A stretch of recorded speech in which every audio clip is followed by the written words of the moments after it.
And now our closer this evening, coming to us all the way from Boston, let's give a big, big welcome to Jannelle.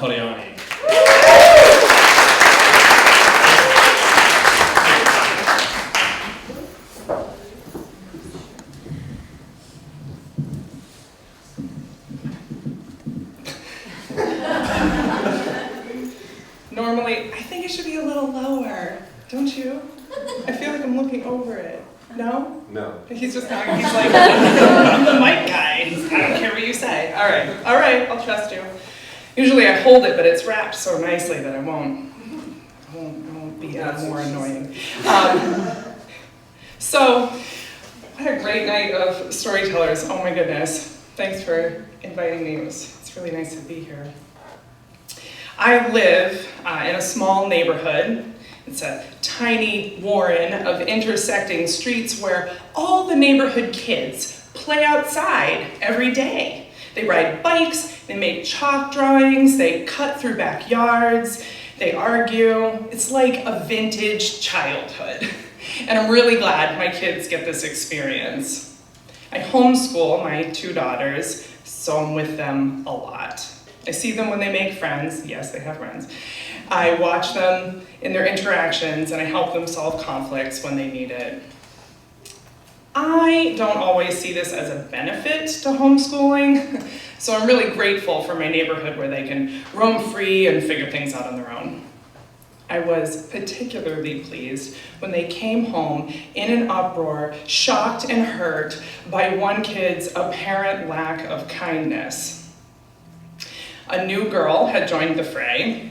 She had all the hallmarks of your classic neighborhood bully. Harmless but menacing. She would strong-arm the kids with coercion or make threats when things didn't go her way. She would pit groups of kids against each other with careful manipulation and lies. She would call them names. She branched out into swearing. The swearing got her banned from one of the yards. And after the ban, she would ride her bike slowly in front of the house, calling out to any adult that was outside that they don't own the sidewalk.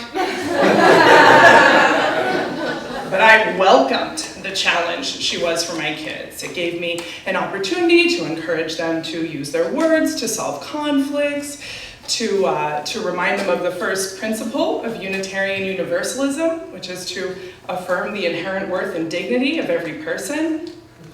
I reminded them that usually when people are unkind, it's because someone has been unkind to them. As an adult from a dysfunctional family, I could see a few things that they couldn't. I heard the way the adults in her life spoke to her. I could see that her parents weren't always around. I could notice the signs of her insecurities.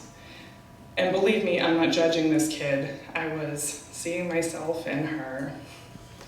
I was an overweight, insecure kid with an absentee father and a disinterested mother. I was teased and excluded at school. And when I realized that I wasn't at the very bottom of the pecking order, I tried my hand at making fun of the kids who were. I didn't really take to it, but I can remember the pain that drove me there. So despite the fact that this girl was mean to the kids and disrespectful to the adults, I continued to encourage my children to see the best in her, to stand up for themselves and their friends, and to just, walk away if she got too mean. My oldest took it to heart, and she gave it a few tries and then gave up. She's a jerk, she told me. Well, she might be acting like a jerk, but that's not who she is. She's a person, and we don't know her whole story. Yeah, she agreed, but how often can you act like a jerk before you are a jerk? I told her the point, I don't know, was that we don't offer kindness and respect based on how much we think people deserve it, but because that's how we have chosen to treat people. That's fine, she said, but I don't have to play with her. Fair enough. And then, after a little while, I gave up too. I might have come from a lousy home and tried my hand at bullying 25 years ago, but I'm a parent now, and this kid was really crossing the line. She did a few things that were really mean to my youngest, and my daughter ended up hitting her. We marched over to her house to apologize because Hitting is never okay, and her grandmother and I angrily decided that the kids could never see each other ever again. And that didn't hold out. And they got to playing together again with the same problems. I tried to persuade my kids to avoid her, but she's part of the neighborhood and kind of hard to ignore. So I settled for supporting my children as they navigate what it's like to have a relationship with a difficult person. That's a lesson we'll all need. But I made it clear to them and to her that I didn't think she was trustworthy or kind. And I didn't have a lot of patience for her bullshit, and if they wanted to play, they needed to do it in front of my house. And I felt a little twinge at being another adult in this girl's life that didn't quite approve of her, thought she was bad. What was I supposed to do? I was putting a lot of work into raising my kids in a way where this stuff wasn't a part of their lives, and I needed to protect them. Then one night over the summer, after the kids had fallen asleep, I crept onto my front porch to relax. The quiet of the neighborhood filled the night, and the light hung in heavy yellow globes around the street lamps, and I sat behind a row of sunflowers and listened to the wind in the leaves. And sometimes, when I have a quiet moment like this to witness my life, all I can think is, this is my kid's childhood. It's like a friggin' fairy tale. And watching them live these lives puts my own memories into sharp relief. It can be hard to shake them. Like even now, sitting on this porch, my nice little neighborhood and my quiet little town, I could still hear the sounds that were so common at family gatherings, shouting, door slamming. Wait, no, those sounds were coming from my neighborhood. I sat bolt upright and listened, and I could hear this girl I was working on tolerating, her shouts, and the shouts from the adults in her house. And I stepped into the road, straining to hear the details. Was that crying? Was that hitting? I wondered if I should call the police, and my heart started to pound, and I looked around my neighborhood wildly, thinking I couldn't be the only person that was hearing this, but I was alone in the middle of the road, and I thought, what do I do?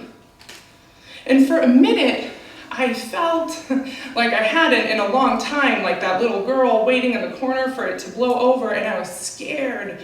I was scared for myself, as well as for this little girl. And when I found that my feet had brought me to the front of her house, I wavered. What if they threatened me? What if I made things worse? What if this girl was just throwing a fit? Was this any of my business? I really didn't want it to be. And then I thought about her, and I knew that if I didn't at least go and ask what was going on, it would only be because I was scared for myself. So I knocked on the frame of the screen door, and her grandmother came into view, gave me a tight smile. Hi, is everything okay in here? Yeah, she said, she just doesn't want to go to bed. Oh, because it sounds really scary out here. My voice sounded so tiny and weak. I wanted to sound like an authority. Kind of used to that. And I wanted this girl, this rude, manipulating kid, to hear my voice say, what the hell is going on here? But I had said, it sounds really scary out here, which it did. And the grandmother told me it was under control, and I told her with my face that I was doubtful of that, and asked if she was sure, and she said, yes, thank you. And I said, all right. But what I meant was, I will be listening now. And I walked away, and the yelling stopped. And in a little while, their lights went out, and I stood on my front porch and shook a little, remembering. And the next morning, when the sun pulled back the covers of night off of my neighborhood, and kids in all the houses woke and got dressed and ate cereal and made plans for the day and made a decision, it wouldn't be another adult in this girl's life that didn't approve of her. I would invite her into my heart, I would assume the best of her, I would listen to her, and whenever possible, I would stand by her side.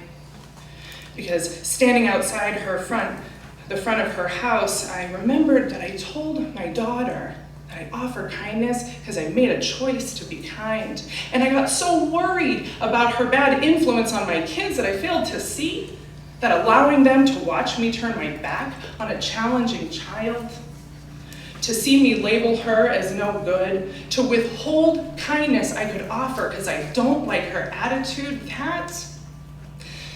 that is a much worse influence on my kids than this girl could ever be. The kids in the neighborhood still fight. And this girl is still banned from a yard here and there. But she listens to me when I tell her it's time to go home. She knows I was there that night, and she told me one day in a tearful rush about her oppositional defiance disorder and her brain surgeries and her relationship with her dad and how hard it is to keep it together at school. And I think a few of her details might be embellished, but I've given up on sorting it out. I've gone back to being grateful for the challenge this girl is, for my kids. Thank you.